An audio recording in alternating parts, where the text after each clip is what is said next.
The following information is intended for educational purposes only. It is not medical advice. The views expressed do not reflect those of this broadcaster. Should you choose to implement this information, please do so only with the assistance of a licensed medical professional. Neither the presenter nor this broadcaster assume any responsibility for any adverse effects or consequences that may result.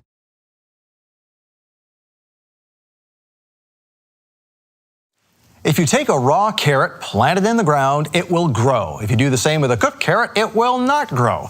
The difference is enzymes. Enzymes are the life force that transfers from the sun to your food to your body. Raw foods with living enzymes intact are the key to optimal health. And raw food supplements are one step better, offering a concentrated amount of living enzymes. But not all products on the shelf labeled raw are the same. So how do you know what's good and what's not? You test it. That's exactly what the Raw Food Lab is all about at the Hallelujah Diet. And Vice President of the Hallelujah Diet, Olin joins us today, and he's about to give you a health awakening.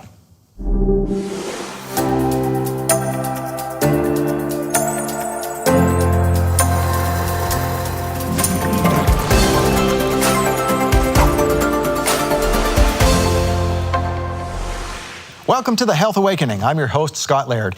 If you're trying to improve your health, one of the easiest ways to do it is with a raw juice powder that you can just mix up and drink during your busy day. But some are better than others because of one simple thing: enzymes. It makes a big difference whether the juice powder you're drinking has living enzymes. And here to explain why is the Vice President of the Hallelujah Diet, Olin. Olin, welcome back to the Health Awakening. Thank you. Pleasure to be here. So enzymes, what exactly is an enzyme and why do we need them? I think when we talk about enzymes, we need to go back and look at the contributions Dr. Edward Howell has made to this whole discovery of enzymes and the function in the body. You know, he wrote the book Enzyme Nutrition and also Food Enzymes. And Dr. Howell tells us there's three types of enzymes. There's endogenous enzymes, there's digestive enzymes, and then there's food enzymes. And the endogenous enzymes are what makes our body function. Everything in the body needs enzymes to carry it out. One researcher tells us there's over 98 different enzymes found just in the arteries with the blood flow and the functions it carries out. So we need those enzymes for our body to function the way it was intended to. Then we need the digestive enzymes that our body produces to help digest our foods. And then when we eat living foods, foods with enzymes intact, we're consuming enzymes that help digest those foods, and it also helps take the stress off of the body from having to produce so many enzymes. Okay, so now where do the enzymes come from in our body to help digest the food? The pancreas produces a lot of our digestive juices, but the digestion begins in our mouth with the saliva. We have digestive enzymes in our mouth, and that starts the digestive process. And Dr. Howell gave us the theory that if we eat living foods, we're conserving that enzyme potential. The body don't have to produce as many enzymes to digest it.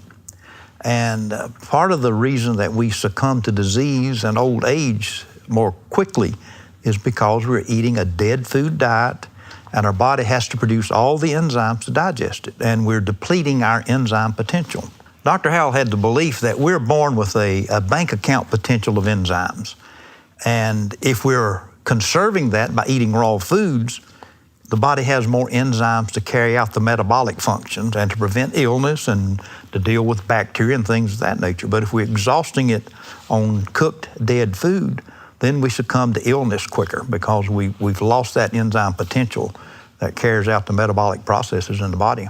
Now, you worked for the Hallelujah Diet, and I've worked also for the Hallelujah Diet, and I think we know that that theory, there's a lot of proof in that theory, because we see that when people went back to raw living foods, their body would spring back essentially and heal themselves of diseases. Absolutely, and our premises is we go back to Genesis 1:29. God created the human body. It was designed to be nourished optimally with raw foods. And today, if we can eat as close to that as we can, we enjoy a much higher level of health. Now, raw foods so you were talking about raw carrots, raw fruits and vegetables, obviously. Now, why can't we just rely on those? Why would we have to go to something like a juice powder? Well, and we said earlier that we'd like to base our diet and lifestyle on Genesis 1:29, but we live in conditions today that are far removed from what they were back in just the biblical days of the New Testament, let alone in Genesis 1:29. So our foods are deficient. They're grown in deficient soil, even if they're organic. Our environment is toxic. Our foods are toxic. Our water is toxic. So we need to concentrate the nutrition as much as we can and get it into the body so it can start rebuilding and function the way God intended. Now, a large part of that is achieving looking at the acid-alkaline balance. So all of these things you've mentioned that are detrimental to our health are causing a lot of acid load, and we need to put as much alkaline in as possible. Is that correct? Right. Our body's designed to be most efficient on an alkaline-forming diet, and we believe about 80% alkaline, 20% acid-forming diet is optimal, and that's pretty much the way the Hallelujah diet balances out. We allow 25%, 15% cooked food, 75, 85% raw food, and that gives us a good balance, and primarily alkaline-forming foods. So now, if raw foods are better, why would we have any cooked food at all? What's the reason for the ratio there? It's difficult to consume enough calories on a totally raw diet without eating an excessive amount of fruits and nuts and seeds. Our vegetables are our most nutritionally dense foods, but they're not that rich in calories. And people that try to eat a totally raw diet, they're consuming a tremendous amount of fruit. And unfortunately, the fruits today, many of them are hybridized, and they have much more sugar. And they're too rich in sugar, and we can't achieve optimal health consuming that much sugar. Even natural sugar that occurs in an apple or an orange or something like that. Absolutely. Absolutely. And especially we don't want to juice such things. Speaking of juice powders, we don't want to do fruit juices. Let's just establish that right off the bat, right? Absolutely, yeah. We juice the vegetables, eat the fruits whole so you have the fiber intact to temper that release of the sugar into the bloodstream. Okay, very interesting. Well, we're talking about raw fruits and vegetables and enzymes and such with the Vice President of the Hallelujah Diet, Olin. We'll be back with more from The Health Awakening. Stay with us. Hey, I'm Scott Laird, host of The Health Awakening. Listen, if you're watching today's show and thinking, I like what these guys are talking about, I want to get that, come over to my website, lairdwellness.com. It's the one place where you can find all the best health products you've seen on The Health Awakening. At lairdwellness.com, you can also watch previous episodes of The Health Awakening, watch my video blog, and you can even book a wellness coaching session with me. So if you see something you like on today's show, remember, you can get it right now at lairdwellness.com.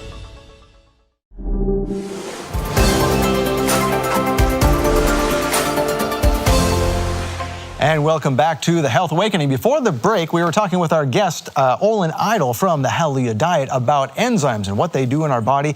And Olin, we got on the subject of juice powders, and that fruit juice powders is not what we're talking about here. We're talking about vegetable juice powders, and in the case of the flagship product of the Hallelujah Diet, Barley Max, this is a barley grass juice product. If someone thinks, well, that's a processed food, how can we have living enzymes in a processed food like Barley Max? Well, the key is in the processing, and anybody that's familiar with green juices realize there's a lot of green juice powders on the market.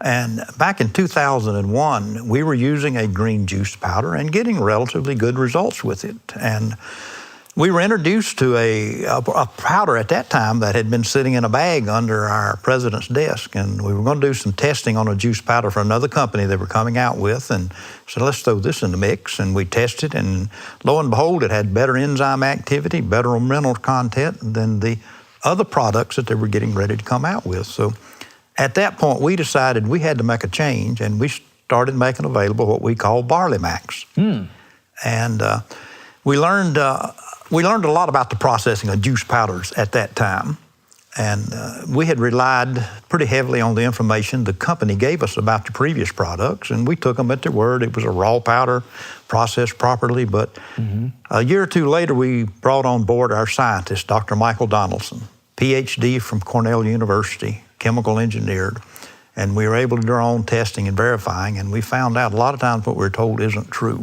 So don't believe what you see on the label, essentially. You can't always believe it. Just because it says it's raw, it doesn't mean it's raw. And the Barley Max is it's grown organically.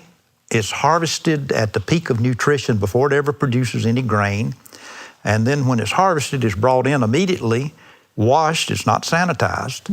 And then it's juiced and that juice is dehydrated in a tall tower at a very low temperature so we don't destroy the enzymes. Many juice powders are spray dried, they're involved heat in the processing, and they destroy the enzymes as well as heat sensitive nutrients. So you want to be sure you truly have a raw powder. So there's three things that degrade all kinds of supplements. Like some people see that these powders or capsules are in a dark bottle, and there's a reason for that, because they're damaged by light, heat, and air. And I guess the same is true of this processing then. It is, yes. The processing makes all the difference in the world. Yeah. Okay. Now, I remember when we decided to test again the Barley Max.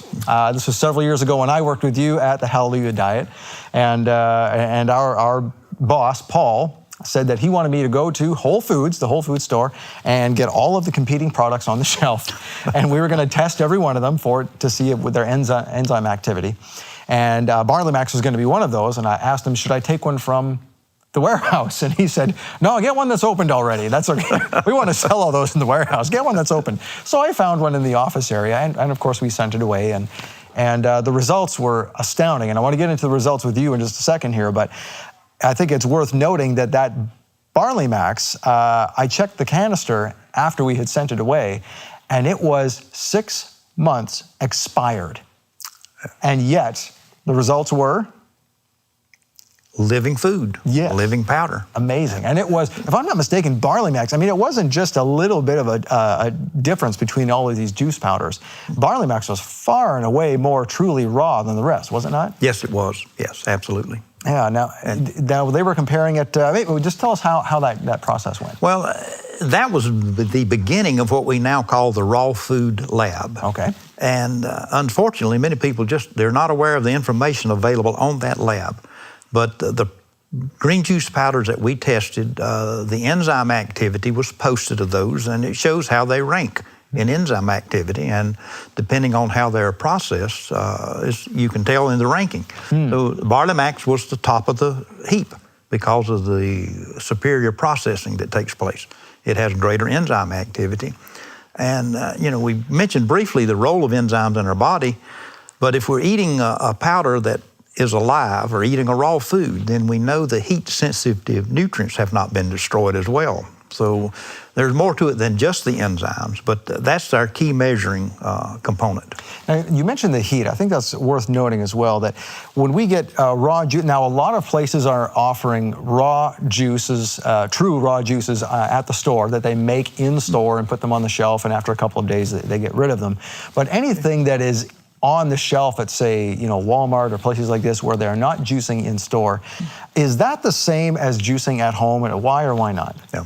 It is not, and if it's in a bottle and it's got a shelf life, it has been pasteurized. It's been subjected to heat.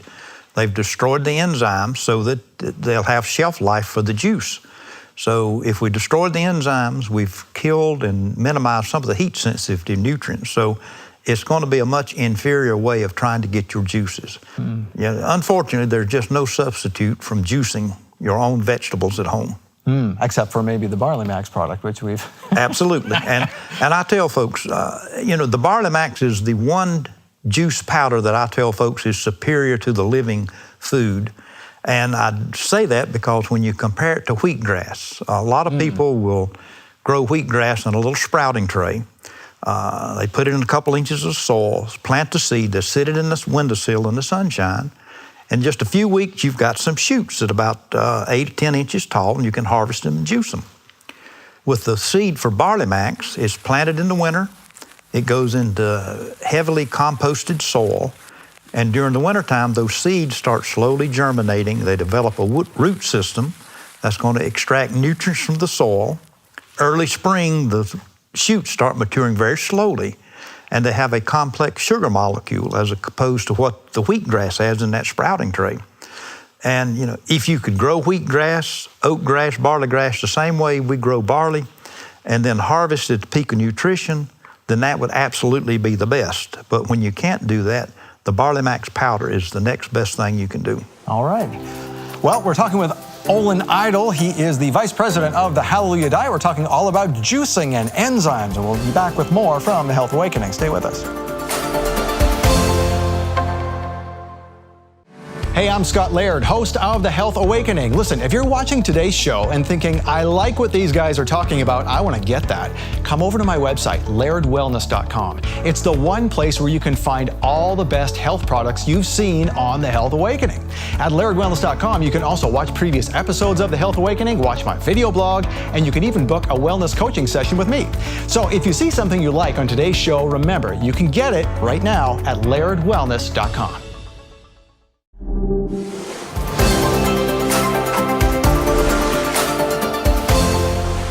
And welcome back to The Health Awakening. Before the break, we were talking all about enzymes and barley grass and wheatgrass and all of these wonderful things.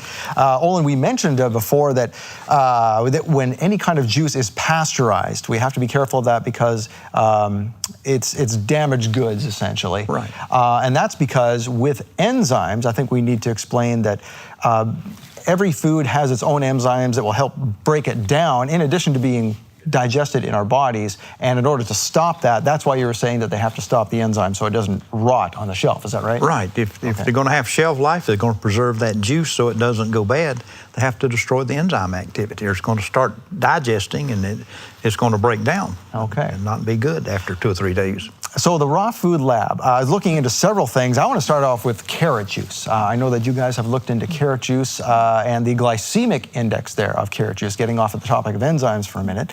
Now, George Malkmus, the founder of the Hallelujah Diet, who introduced it both to you and I, he had helped reverse cancer in his own body by drinking just carrot juice. There wasn't a lot of science out there about all this before, and he still achieved reversing the cancer. So how does the glycemic index in carrot juice come out? Because I know a lot of people say, well, there's a lot of sugar in carrot juice. You should not juice carrots alone. Yeah. Well, there is a lot of sugar in carrot juice, but not only did George heal himself drinking 1 to 2 quarts daily, the Gerson Institute now for well over 60 years have used 8 8-ounce glasses of carrot juice. Just straight carrot juice? Straight carrot juice with little Granny Smith apple in it, and then they get 4 green juices. We personally think it's better to cut that carrot juice to about 2/3 carrot and 1/3 greens and have a combination, because we reduce the sugar content and that sugar load on the body. While it is the natural sugar, we know sugars feed cancer, and the carrot's sugar generally doesn't feed the cancer, but it can spike the insulin response and our blood sugar. And we have found that some folks drinking straight carrot juice would run a elevated cholesterol level because of the high triglycerides from the carrot juice. So better to dilute it with the greens and cut that sugar a little bit. Is that the same recommendation? I know you've written a booklet on diabetes. And if someone is wanting to do juicing with diabetes, is that the same recommendation, or do they do even more green? Even more greens, maybe 50% carrot, 50% green. Oh, still do 50% carrot juice? Yeah, and they need to experiment individually. Some folks will be able to handle a higher percentage of carrot than others. Okay. Now, as far as the Raw Food Lab goes, what was the test done on carrot juice, and what were you trying to determine? What did the results show? Well, with the carrot juice portion on the Raw Food Lab, our primary emphasis there was on the glycemic index and demonstrating the response. When we did our study, we had a group of folks in it, and one of the individuals had to drop out of the study because the carrot juice, 16-ounce glass, which is, we only advocate 8 ounces, but we're using 16, I believe, in the study. That invoked such an insulin response, they had to drop out of the study. They actually did better eating a slice and a half of homemade whole wheat bread than they did carrot juice on an empty stomach because of the insulin and glucose response. So we put that information on the Raw Food Lab so folks could really be aware of the impact that it potentially can have for an individual. But still, 8 ounces at a time seems to be... That's a reasonable serving that we usually handle very efficiently. Okay. Now, there's a couple of other things you've tested there as well. Almonds. What was the almond test all about? Well, several years ago, they came out and advocated that almonds have to be pasteurized, and folks were really stressed because they felt they couldn't get raw almonds. So we asked Dr. Donaldson, let's check this out and see. So on the Food Lab, you'll find out which almonds still are raw, truly raw, although they are exposed to a mild pasteurization process. The almond is a little, the nut's hard, and it takes more heat to impact it and to impact the enzymes. So although it goes through that pasteurization process, most of them are still raw, but we rate them on there, the ones that are the best, And also we look at almond butters on there, the raw almond butters and those that claim to be raw that aren't. So all right. A lot of good information on the Raw Food Lab. And so this is again a case of reading the word raw on a food label and not just assuming that it is 100% raw, because that is not necessarily the case. Absolutely. You just, and I don't think folks are intentionally telling us something is raw that isn't, but they don't know any better. And we didn't know until we did our research. Right. All right. What else have you tested at the Raw Food Lab? I know there's something else you've tested. We looked at the difference in juicing and blending. Blending yes, salads. that was it. Tell us about that. Yeah.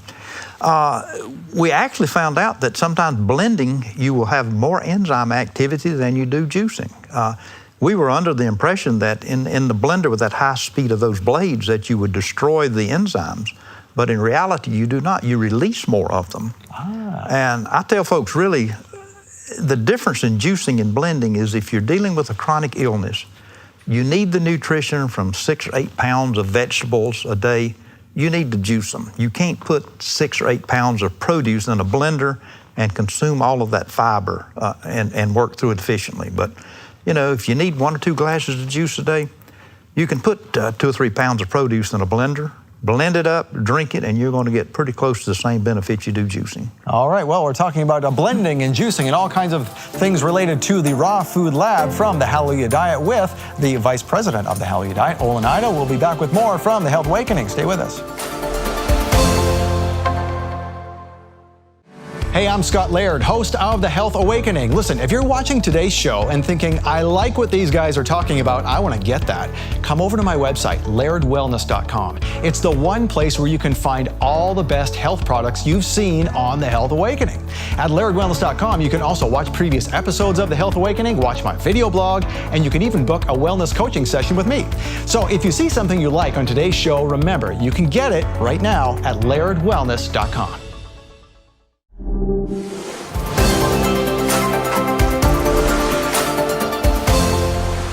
And welcome back to the Health Awakening. Before the break, we were talking with our guest, Olin, Vice President of the Hallelujah Diet, about a new experiment they're doing at the Raw Food Lab with juicers. Tell us what's going on here. Yes, our scientist is currently evaluating the difference in various juicers. There's always a question people, when they get ready to start juicing, they want to know which juicer is the best. And we'll be answering that question for you in the very near future. Okay, well, that sounds very interesting. So the people can find that at the Raw Food Lab on the Hallelujah Diet website when the results come out. Absolutely. Yep. Okay, Olin, thank you for joining us today. Been a pleasure, thank you. And thank you for joining us. Our guest today has been Olin, Vice President of the Hallelujah Diet. You can watch the replay of this episode and get our complete show archive at healthawakening.tv. For more information about Barley Max and the Hallelujah Raw Food Lab, visit healthawakening.tv/raw. And of course, you can also find Barley Max along with every other product you see on the Health Awakening here at my website, lairdwellness.com. Thank you for joining us. We'll see you for another Health Awakening. Thank you for joining us today on The Health Awakening. You can catch the replay of this episode and see our complete show archive at healthawakening.tv. For more information about our guests today and all they have to offer, please visit our website on the bottom of your screen. And please remember, the information you saw today is intended for educational purposes only. It is not medical advice, nor do the views expressed reflect those of this broadcaster. Should you choose to implement this information, please do so only with the assistance of a licensed medical professional. Neither the presenter nor this broadcaster assume any responsibility for any adverse effects or consequences that may result.